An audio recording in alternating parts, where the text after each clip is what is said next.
Assalamualaikum warahmatullahi wabarakatuh. Perkenalkan kami dari kelompok 1. Di sini kami akan mempresentasikan PPT kami yang menganalisa pendekatan teori kasus sengkangnya pabrik garmen dari Indonesia serta PHK massal pada sektor garmen yang berisikan anggota kami Dea Merlinda Yustina, Nadia Evrina, Angelika Zoliat, Aldiar Divi, dan Gian Azhara. Yang pertama di sini ada background industri garmen di Indonesia. Peta pemain atau perusahaan besarnya adalah PT KHTEX Sumedang dan mem-PHK sekitar 4.000 karyawan. PT KHTEX ini berdiri sejak tahun 1979. Perusahaan yang berada di Indonesia ini memproduksi tekstil dimulai dari proses awal hingga produk jadi. Yang berlokasi di Jalan Raya Rancaekek KM 6, Rancaekek Bojongloa, Kecamatan Rancaekek, Kabupaten Bandung, Jawa Barat. Kondisi industri sekarang ini, perang Rusia-Ukraina juga menjadi salah satu pemicu krisis yang berdampak terhadap menurunnya permintaan ekspor tersebut. PT KHTEX terpaksa mengambil kebijakan merumahkan pegawainya karena permintaan ekspor dari Eropa dan Amerika Serikat menurun drastis. Dan juga karyawannya masih bisa tetap bekerja dengan jam kerja yang dikurangi dari biasanya. Mereka melakukan itu karena dipicu pandemi selama 2 tahun. Dan pihak perusahaan memilih jalan lain sebagai solusi untuk menyelamatkan bisnis industrinya yang ikut berdampak resesi global. Lalu di sini ada jumlah tenaga kerjanya. PT KHTEX dinyatakan sebagai salah satu perusahaan tekstil terbesar di Asia Tenggara yang memiliki tak kurang dari 33.000 karyawan serta mendapat sertifikat Green Industry dari Kementerian Perindustrian. Dengan gaji rata-ratanya, gaji karyawan yang bekerja di PT KHTEX ini mulai dari buruh yang paling rendah sekitar 2 juta rupiah sampai yang paling tinggi manajernya sekitar 15 juta rupiah. Selanjutnya negara tujuan ekspornya itu adalah India, China, Malaysia, Pakistan, Singapura, Bangladesh, Vietnam, Yordania, Tanzania, Afrika Selatan, Mesir, Iran, Mozambik, Jerman, Spanyol, Italia, Turki, Rusia, dan USA. Ricardo Simanjuntak membuat perjanjian sebagai kontrak merupakan perikatan yang mempunyai konsekuensi hukum yang mengikat para pihak yang pelaksanaannya akan berhubungan dengan hukum kekayaan dari masing-masing pihak yang terikat dalam perjanjian tersebut. Pasal 1338 KUH Perdata mengatur mengenai asas kebebasan berkontrak yang berbunyi, semua perjanjian yang dibuat secara sah berlaku bagi undang-undang bagi mereka yang membuatnya. Pada intinya, kontrak adalah suatu perjanjian antar dua orang atau lebih yang melahirkan suatu kewajiban, baik untuk berbuat maupun tidak berbuat sesuatu. Syarat sah perjanjian, pasal 1320 KUH Perdata mengatur 4 syarat sah perjanjian, yaitu kesepakatan para pihak. Kesepakatan berarti ada persesuaian kehendak yang bebas antara para pihak mengenai hal-hal pokok yang diinginkan dalam perjanjian. Dalam hal ini, antara para pihak harus mempunyai kemauan. Next.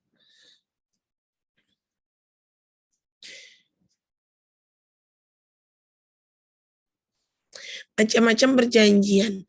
Perjanjian dapat dibedakan menjadi 2 kelompok, yaitu perjanjian obligatoir dan perjanjian non obligatoir.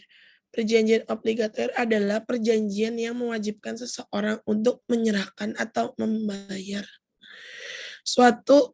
Terdapat 4 macam perjanjian obligator. Perjanjian sepihak dan perjanjian timbal balik. Lalu ada perjanjian sepihak adalah perjanjian yang membebankan prestasi kepada satu pihak. Oke, baik. Selanjutnya di mana kita masuk pada pengolahan statistik. garment. Di sini data yang kita ambil diolah dari dokumen Kepabeanan Ditjen BA dan Cukai, PEB dan PIB, dikutip dari publikasi statistik Indonesia.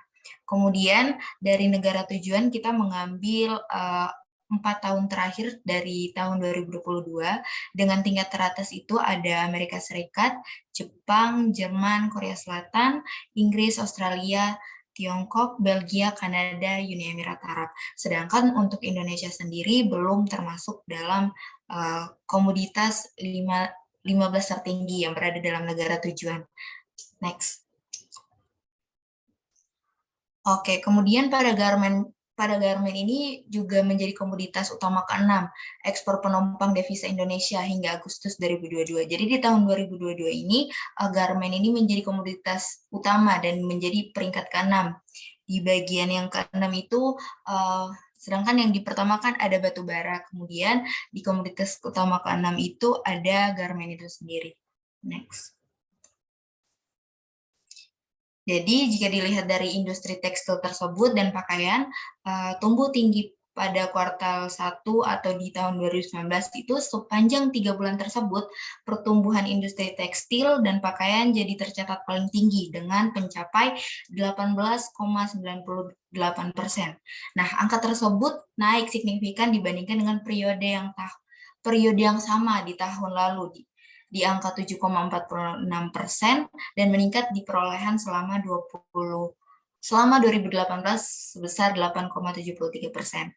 Dan dalam data Badan Pusat Statistik atau IPS pun menunjukkan bahwa produksi industri manufaktur besar dan sedang pada kuartal 1 2019 naik 4,45%.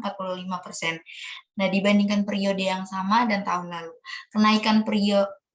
Kenaikan produksi IBS ini tersebut ditopang oleh produksi sektor industri pakaian, jadi meroket hingga 29,19% karena melimpahkan order terutama dari pasar ekspor. Next.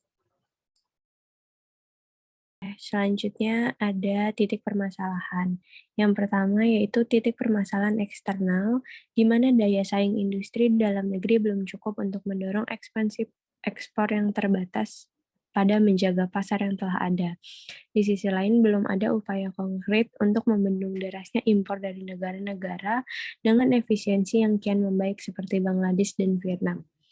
Sebagai perbandingan, pangsa pasar ekspor Indonesia di level global tercatat turun dari 1,66% pada 2009 menjadi 1,58% pada tahun 2018. Sebaliknya, Bangladesh justru berhasil meningkatkan pangsa dari 2,43% menjadi 4,72% dan Vietnam dari 1,86% menjadi 4,59%. Dan contohnya, Vietnam bisa menaikkan ekspor dan mengurangi impor sehingga rasionya kian menurun. Indonesia justru terbalik, maka pertumbuhan impor yang lebih tinggi jelas terjadi dan sumbangan devisa perdagangan TPT terus tergerus. Internal ya di sini. Oke. Selanjutnya untuk yang internal, di bidang produksi, seiring dengan berkembangnya wabah COVID-19 secara global, banyak negara yang telah melakukan pembatalan kontrak pembelian sehingga produk pakaian yang seharusnya dijual di pasar ekspor tak terserap. Tak hanya dari Bangladesh dan Vietnam, pengiriman garmen dari Indonesia pun dibatalkan, sehingga pemerintah sedang berusaha memanfaatkan pasar serta mengoptimalkan serapan dalam negeri yang berpotensi terganggu kala pasar mulai pulih ketika COVID-19. Contohnya, sekitar 80% pelaku usaha telah menghentikan kegiatan produksi, alih fungsi ke produksi masker dan alat perlindungan diri untuk memenuhi kebutuhan dalam negeri untuk mengompensasi hilangnya pemasukan dari kegiatan yang terdisrupsi. Ada analisa permasalahan yang akan mencakup data, fakta, teori, dan logika. Dari data sendiri, industri garmen dimaksudkan sebagai pelengkap nilai jual tekstil, pakaian jelas merupakan industri skala besar karena merupakan proses pembuatan garmen dan produk tekstil lain. Jadinya tekstil dan pakaian juga terkait. Garment adalah sebuah pabrik atau tekstil yang memproduksi berbagai jenis dan jenis garment untuk dijual kembali. Sehingga cukup sedikit karyawan yang mempekerjakan garment ini. Sebanyak 69 perusahaan asal Korea Selatan yang beroperasi di daerah Cakung, Jakarta Utara, bakal hengkang dari Indonesia dan bakal memindahkan produksi ke Myanmar dan Vietnam dengan alasan keberatan dengan upah UMR yang ditetapkan oleh pemerintah pada tahun 2012. Industri pabrik garmen juga ditetapkan sebagai industri unggulan di mana akan dikenal upah sektoral. Namun ada wacana yang mengatakan bahwa upah sektoral akan dikenakan 7% dari angka UMR pada saat itu, di mana angka UMR pada tahun itu mencapai 1.529.000. Faktanya, dari pemindahan banyak industri garmen ke Myanmar dan Vietnam, mau tidak mau, jika para buruh pabrik yang dikerjakan di pabrik tersebut harus di-PHK massal, karena ketidakmampuan perusahaan dalam memberi upah minimum yang ditentukan. Konsep utama teori yang kami ambil ialah teori produksi, yang dimana menggunakan Konsep utama teori produksi yang kami ambil ialah adalah konsep teori produksi, yang dimana menggunakan input yang diberikan untuk menghasilkan output yang semaksimal mungkin, baik dari segi kualitas maupun kuantitas. Dari logikanya, wajar jika target pemindahan mereka ke Myanmar dan ke Vietnam, dikarenakan bahwa upah di sana jauh lebih kecil daripada upah yang harus dibayarkan di Indonesia. Di mana jika di Myanmar hanya membayar senilai 50 US dollar dan di Vietnam senilai 80 US dollar, sedangkan di Indonesia harus membayarkan 120 US dollar per bulannya. Teori produksi sendiri dapat diartikan sebagai teori yang menjelaskan sifat hubungan antara tujuan produksi yang diinginkan dengan faktor produksi yang relevan. Dengan kata lain, produksi mengajarkan mekanisme agar produksi dapat mencapai tujuan yang diharapkan dengan memaksimalkan faktor-faktor produksi yang dimiliki oleh produsen. Jika ditarik kesimpulan, teori produksi ini kan salah satu teori yang ada di ekonomi mikro, yang mana prinsip utama dari teori produksi itu menghasilkan output sebanyak mungkin dengan modal seminimal mungkin, yang dimana cocok dengan kenapa para perusahaan ini hengkang dari Indonesia, karena ingin memotong biaya modal dari upah buruh agar tetap menghasilkan output sebanyak mungkin dengan modal seminimal mungkin. Itu saja yang akan kami presentasikan, lebih kurangnya kami mohon maaf. Terima kasih.